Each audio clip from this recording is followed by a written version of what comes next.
central tendency. The tendency of observation in a data to cluster around a central value is called central tendency.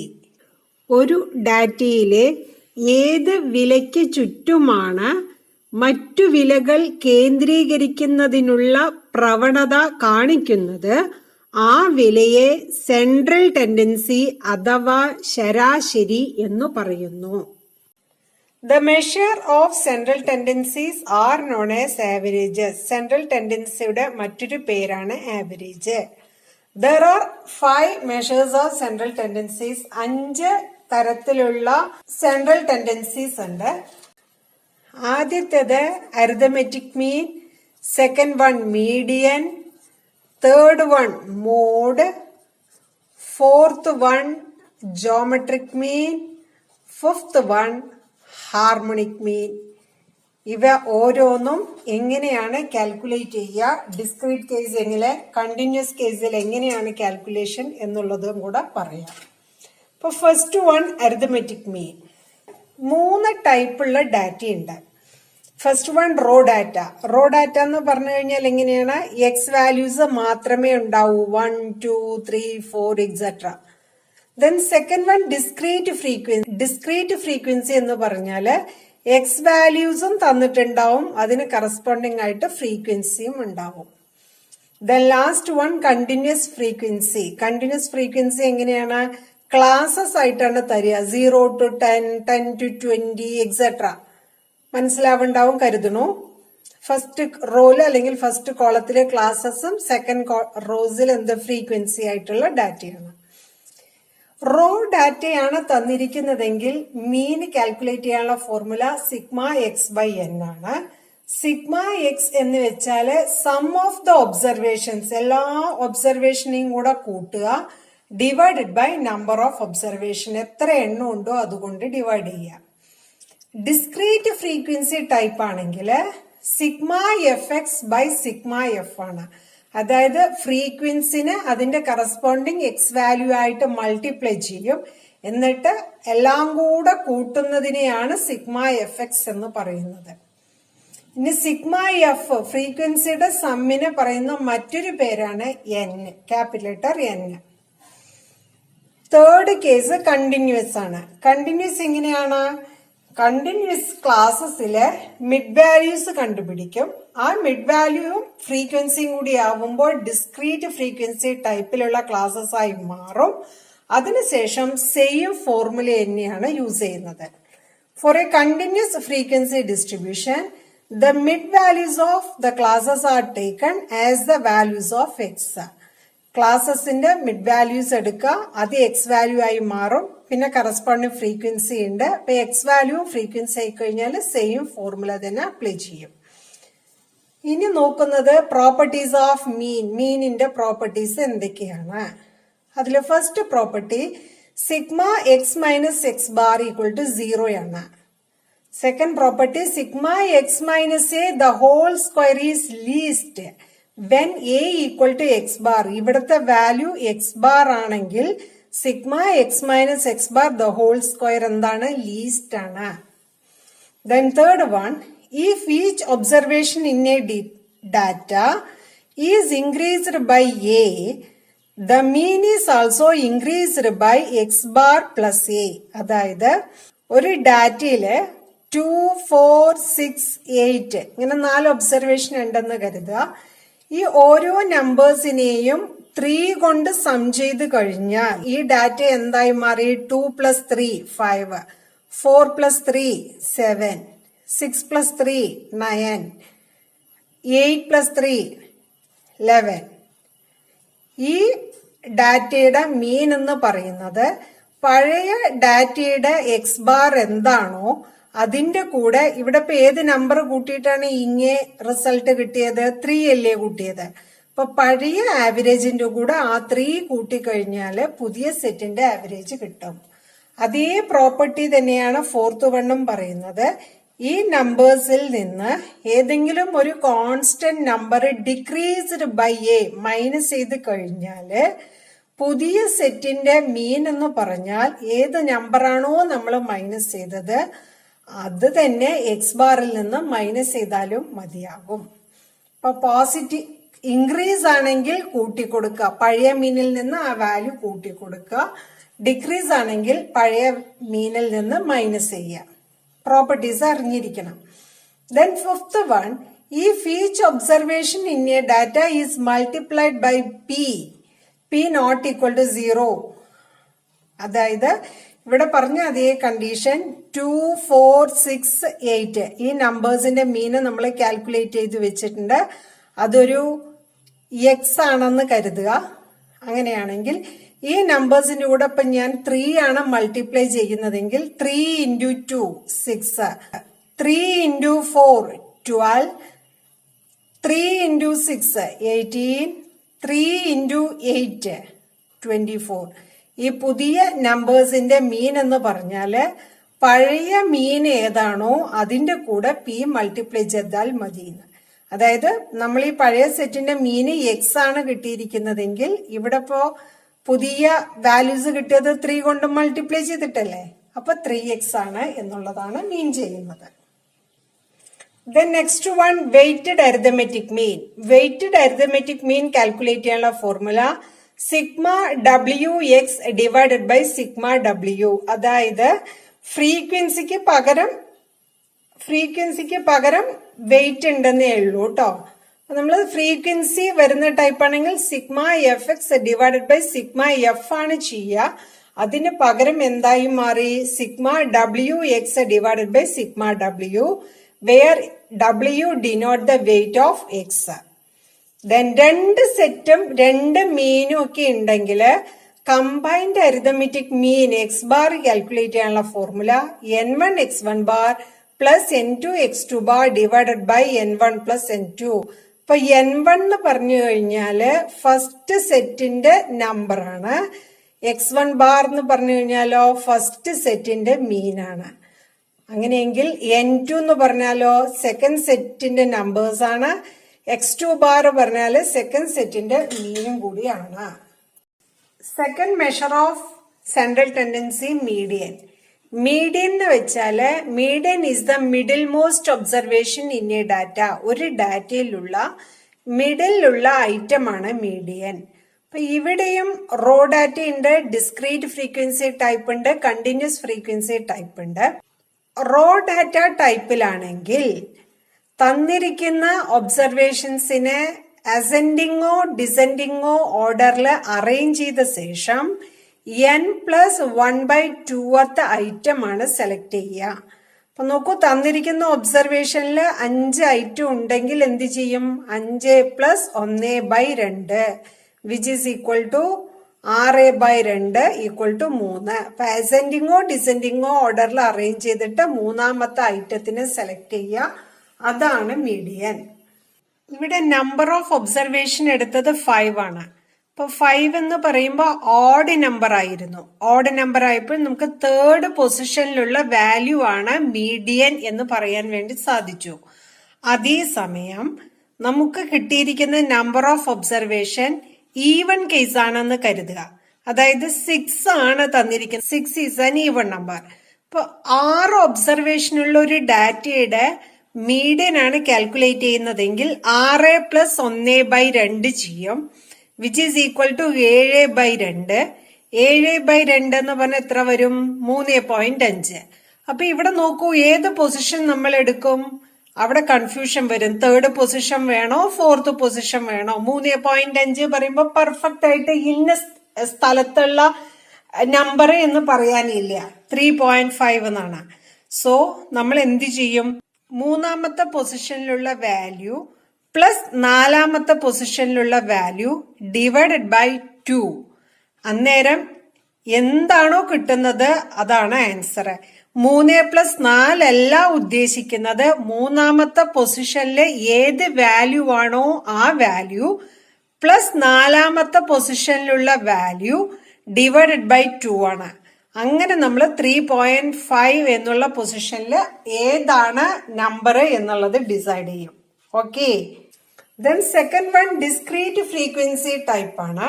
Discrete frequency ടൈപ്പിലും ഇങ്ങനെ തന്നെയാണ് ചെയ്യുക. തന്നിരിക്കുന്ന ഐറ്റത്തിനെ അസെൻഡിങ്ങോ ഡിസെൻഡിങ്ങോ ഓർഡറിൽ arrange ചെയ്യുക, cumulative ഫ്രീക്വൻസിയും calculate ചെയ്യും. എന്നതിന് ശേഷം n+1/2th ഐറ്റം എവിടെയാണ് ക്യുമുലേറ്റീവ് ഫ്രീക്വൻസിയിൽ ബിലോങ് ചെയ്യണ നോക്കുക. അതിന് കറസ്പോണ്ടിങ് ആയിട്ടുള്ള എക്സ് വാല്യൂ ആണ് മീഡിയൻ.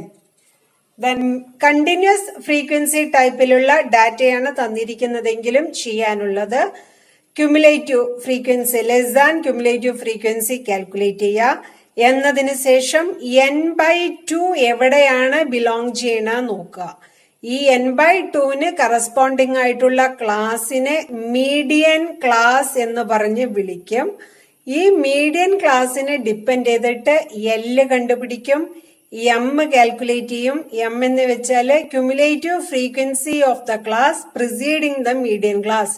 മീഡിയൻ ക്ലാസിന്റെ തൊട്ട് മേലെയുള്ള ക്യുമുലേറ്റീവ് ഫ്രീക്വൻസി M. സി എന്ന് വെച്ചു കഴിഞ്ഞാൽ എടുത്തിരിക്കുന്ന ക്ലാസിന്റെ മീഡിയൻ ക്ലാസിന്റെ ക്ലാസ് ഇന്റർവൽ ആണ് സി. എഫ് എന്ന് വെച്ചാല് മീഡിയൻ ക്ലാസിന്റെ ഫ്രീക്വൻസി ആണ്. ദെൻ ഫോർമുലയിലുള്ള പ്രത്യേകത ശ്രദ്ധിക്കുക, എല്ലിന് ഡിവിഷൻ ഇല്ല. എല്ലിന് ഡിവിഷൻ ഒഴിവാക്കിക്കൊണ്ടാണ് ഇവിടെ ചെയ്തിരിക്കുന്നത്. ഇതുപോലെ പ്രൊസീഡ് ചെയ്യാം. ദെൻ ഇനി പറയേണ്ട point, median can also be determined graphically. Median graph ഉപയോഗിച്ചിട്ടും കാൽക്കുലേറ്റ് ചെയ്യാം. ഒജീവ്സിലൂടെ മീഡിയൻ കാൽക്കുലേറ്റ് ചെയ്യാൻ വേണ്ടി സാധ്യമാണ്. അതിനുവേണ്ടി അപ്പർ ബൗണ്ടും ലെസ് ദാൻ ക്യുമുലേറ്റീവ് ഫ്രീക്വൻസിയും 2 കോളത്തിലാക്കി എഴുതിയിട്ടു. അതിനനുസരിച്ച് ഇവിടെ കർവ് വരഞ്ഞു. ഇനി ചെയ്യേണ്ടത് n/2 എത്രയാണെന്ന് നോക്കുക. അപ്പൊ ലെസ് ദാൻ ക്യുമുലേറ്റീവ് ഫ്രീക്വൻസിയിലെ ലാസ്റ്റ് വാല്യൂ ആയിരിക്കും ആ സെറ്റിന്റെ ടോട്ടൽ ഫ്രീക്വൻസി. ഇപ്പൊ n ഇവിടെ 100 ആണെങ്കിൽ n/2 കാൽക്കുലേറ്റ് ചെയ്തു 50 ആണെന്ന് കിട്ടി. എന്നിട്ട് y ആക്സിസില് 50 എവിടെയാണ് നോക്കുക. അതിന് നേരെ കർവിലേക്കൊരു ലൈന് സ്കെയില് യൂസ് ചെയ്തിട്ട് കൊണ്ടുവന്നു ടച്ച് ചെയ്യിപ്പിക്കുക. എന്നതിന് ശേഷം ആ ടച്ച് ചെയ്ത പോയിന്റിൽ നിന്ന് എക്സ് ആക്സിസിൽ എവിടെയാണോ വന്ന് മീറ്റ് ചെയ്യുന്നത് ആ പോയിന്റിനെയാണ് മീഡിയൻ എന്ന് പറയുന്നത്. ഇവിടെ നോക്കൂ, ഏത് പോയിന്റിലാണ് ടച്ച് ചെയ്തിരിക്കുന്നത്? 34. ഇതുപോലെ തന്നെ മോർ ദാൻ ഒജീവിൽ നിന്നും മീഡിയൻ കാൽക്കുലേറ്റ് ചെയ്യാം. അന്നേരം വേണ്ടത് നമുക്ക് ലോവർ ബൗണ്ട് എന്നൊരു കോളവും ഗ്രേറ്റർ ദാൻ ക്യുമുലേറ്റീവ് ഫ്രീക്വൻസിയാണ്. ഇവ രണ്ടും വെച്ചുകൊണ്ട് ഇവിടെ ദാ കർവ് വരഞ്ഞു. അപ്പൊ നോക്കൂ, ഇതിന്റെ ടോട്ടല് ഈ തന്നിരിക്കുന്ന ഡാറ്റയുടെ ടോട്ടല് ഗ്രേറ്റർ ദാൻ ഒജീവ് ആണെങ്കിൽ ഫസ്റ്റ് ആയിരിക്കും വരിക. ആ വാല്യൂ n/2 കാൽക്കുലേറ്റ് ചെയ്യുക. അവിടെയും n/2 50 ആണ്. 50ൽ നിന്ന് സ്കെയില് യൂസ് ചെയ്തിട്ട് കർവിലേക്ക് ഒരു ലൈൻ വരഞ്ഞു. കർവിൽ എവിടെയാണോ ഇത് ടച്ച് ചെയ്യുന്നത് ആ പോയിന്റിൽ നിന്ന് താഴത്തേക്കൊരു ലൈൻ വരിക. അത് എക്സ് ആക്സിസിൽ ഏത് പോയിന്റിലാണോ മീറ്റ് ചെയ്യുന്നത് ആ പോയിന്റിനെയാണ് മീഡിയൻ എന്ന് പറഞ്ഞിട്ട് വിളിക്കുന്നത്.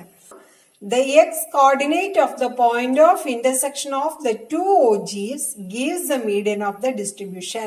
അതേസമയം ഗ്രേറ്റർ ദാനും ലെസ് ദാനും 2 ഒജീവും കൂടെ ഒറ്റ ഷീറ്റിലാണ് വരയുന്നതെങ്കിൽ 2 കർവും വരഞ്ഞു. എന്നതിന് ശേഷം ഇവ തമ്മിൽ കൂട്ടിമുട്ടുന്ന പോയിന്റ്, ആ പോയിന്റിൽ നിന്ന് എക്സ് ആക്സിസിലേക്ക് ഒരു ലൈൻ വരയ്ക്കുക. ആ ടച്ച് ചെയ്യുന്ന പോയിന്റ് ആയിരിക്കും മീഡിയൻ. ഓക്കെ, അപ്പൊ 3 വിധത്തിലും നമുക്കത് വരയാൻ സാധ്യമാണ്. The next one, mode.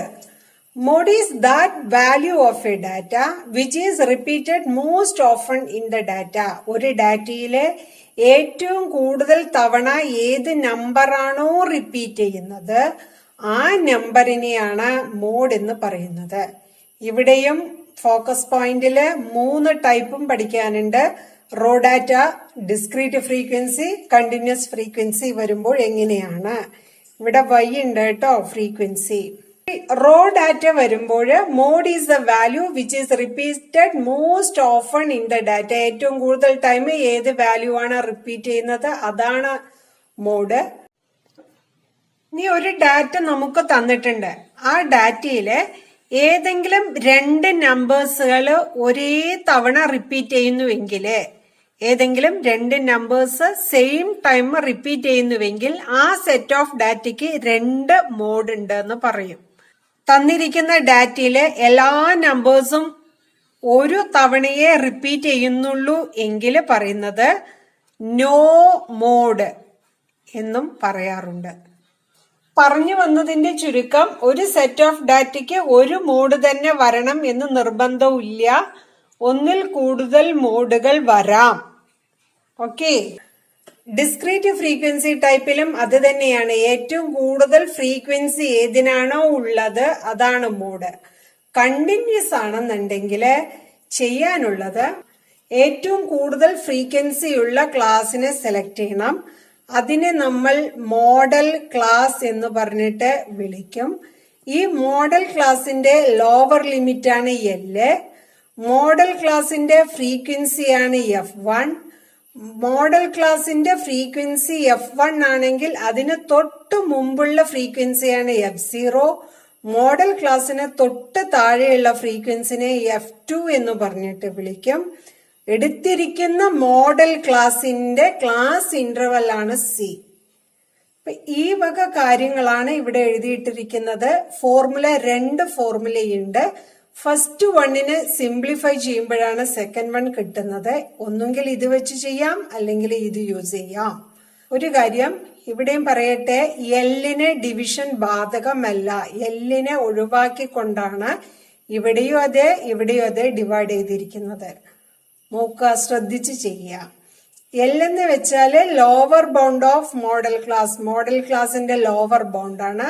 C എന്നാലോ class interval of the model class. Model ക്ലാസിന്റെ ക്ലാസ് ഇന്റർവൽ ആണ്. F1 frequency of the model class. Model ക്ലാസിന്റെ ഫ്രീക്വൻസിനെയാണ് F1 എന്ന് വിളിക്കുന്നത്. മോഡൽ ക്ലാസിന് തൊട്ടു മേലെയുള്ള ഫ്രീക്വൻസിനെയാണ് F0 എന്ന് വിളിക്കുന്നതെങ്കിൽ മോഡൽ ക്ലാസ്സിന് തൊട്ട് താഴെയുള്ള ഫ്രീക്വൻസിനെ F2 എന്നുള്ള പേര് പറഞ്ഞ് വിളിക്കുന്നു. ഇനി മീഡിയൻ റെപ്രസെന്റ് ചെയ്ത പോലെ മോഡും ഗ്രാഫിക്കലായിട്ട് റെപ്രസെന്റ് ചെയ്യാം. പക്ഷെ അവിടെയുള്ള പ്രത്യേകത, മീഡിയനില് നമ്മൾ ഒജീവ് വരഞ്ഞിട്ടാണ് കാൽക്കുലേറ്റ് ചെയ്തത്. അതേസമയം മോഡ് കാൽക്കുലേറ്റ് ചെയ്യുമ്പോൾ തന്നിരിക്കുന്ന ഡാറ്റ യൂസ് ചെയ്തിട്ട് ഹിസ്റ്റോഗ്രാം വരയും. വരഞ്ഞതിന് ശേഷം ഹയസ്റ്റ് ബാർ വരുന്ന ക്ലാസ്സിനെ മോഡൽ ക്ലാസ് ആയിട്ട് ഡിസൈഡ് ചെയ്യും. എന്നതിന് ശേഷം നോക്കൂ, ഈ ഹയസ്റ്റ് ബാറിന്റെ രണ്ട് അഡ്ജസന്റ് ബാർ ഉണ്ടാവുമല്ലോ, അടുത്തടുത്തുള്ള രണ്ട് ബാർ. അതിൽ നിന്ന് ഒരു ഡയഗണല് ഇങ്ങനെ വരയും. അടുത്ത ബാർ, തൊട്ടടുത്തുള്ള ബാറിൽ നിന്ന് നമ്മുടെ ഹയസ്റ്റ് ബാറിലേക്ക് ഇങ്ങനെ ഒരു ഡയഗണൽ, രണ്ട് ഡയഗണൽ വരയും. ഇവ തമ്മിൽ കൂട്ടിമുട്ടുന്ന പോയിന്റ്, ഇന്റർസെക്ട് ചെയ്യുന്ന പോയിന്റിൽ നിന്ന് നേരെ താഴത്തേക്ക് എക്സ് ആക്സിസിലേക്ക് ഒരു ലൈന് വരയണു. പെർപെൻഡിക്കുലർ 90 ഡിഗ്രിയിൽ വേണം വരയാൻ. അതായത് 90 ഡിഗ്രി എന്ന് പറയുമ്പോൾ വളയാതെ സ്കെയിൽ യൂസ് ചെയ്തിട്ട് വരയുക. അങ്ങനെ ജോയിൻ ചെയ്യുന്ന, എക്സ് ആക്സിസിൽ വന്ന് ജോയിൻ ചെയ്യുന്ന പോയിന്റ് ആയിരിക്കും മോഡ്. ഇവ മൂന്നും തമ്മിലുള്ള ഒരു റിലേഷനെ നമ്മൾ എംപിരിക്കൽ റിലേഷൻ എന്ന പേരിൽ അറിയപ്പെടുന്നു. Empirical relation mean minus mode equal to 3 into mean minus median. ഇപ്പൊ 3 ഇൻറ്റു പറയുമ്പോൾ ഇവിടെ ബ്രാക്കറ്റ് ഓപ്പൺ ചെയ്തിട്ടുണ്ട്, അതാണ് ഈ 3 ഇൻറ്റു. ഇനി ഈ ഫോർമുലയെ സിംപ്ലിഫൈ ചെയ്യുമ്പോഴാണ് mode equal to 3 median minus 2 mean എന്ന് കിട്ടുന്നത്. Then next type of average geometric mean ആണ്. Geometric mean definition, the nth root of the product of n observation in a data set. ഒരു data സെറ്റിലുള്ള വാല്യൂസിന്റെ product nth റൂട്ടിനെയാണ് geometric mean എന്ന് പറയുന്നത്. ഒന്നുകിൽ നിങ്ങൾക്ക് ഇങ്ങനെ എഴുതാം, nth റൂട്ട് ഓഫ് എഴുതാം, അല്ലെങ്കിൽ ഇങ്ങനെ എഴുതിയിട്ട് മേലെ പവർ 1/n എഴുതാം. പക്ഷെ എന്താണെങ്കിലും നിങ്ങൾക്ക് പഠിക്കാനുള്ളത് രണ്ട് നമ്പേഴ്സിന്റെ ജോമെട്രിക് മീനെ കാൽക്കുലേറ്റ് ചെയ്യാൻ വേണ്ടി വരും. അപ്പൊ ഏത് രണ്ട് നമ്പേഴ്സ് ആയാലും അവ തമ്മിലുള്ള പ്രോഡക്റ്റ് എടുക്കുക, എന്നതിന് ശേഷം സ്ക്വയർ റൂട്ട് കാൽക്കുലേറ്റ് ചെയ്താൽ മതി. ഇനി രണ്ടിൽ കൂടുതൽ നമ്പേഴ്സ്, ഇപ്പൊ ഫോർ എക്സാമ്പിൾ 5 നമ്പേഴ്സ് തന്നിട്ടുള്ളൊരു ക്വസ്റ്റ്യൻ ആണെങ്കിൽ എന്ത് ചെയ്യും, നിങ്ങള് 5th റൂട്ട് ഓഫ് എഴുതിയിട്ട് numbers x1 into x2 into x3 into x4 into x5 ആ 5 നമ്പേഴ്സിനെ ഇങ്ങനെ എഴുതി നിർത്തിയാൽ മതി. ഫർദർ കാൽക്കുലേഷൻ ആവശ്യമില്ല. ദെൻ ജോമെട്രിക് മീന് കാൽക്കുലേറ്റ് ചെയ്യുന്നത് പെർസെന്റേജ് ഇൻക്രീസ് ഡിക്രീസ് റേഷ്യോസ് എന്നുള്ള കേസ് വരുമ്പോഴാണ് നമ്മൾ യൂസ് ചെയ്യുക. ഹാർമോണിക് മീൻ യൂസ് ചെയ്യുന്നത് സ്പീഡിന്റെ പ്രോബ്ലം ആണ് തന്നിരിക്കുന്നതെങ്കിൽ ഹാർമോണിക് മീൻ യൂസ് ചെയ്യും.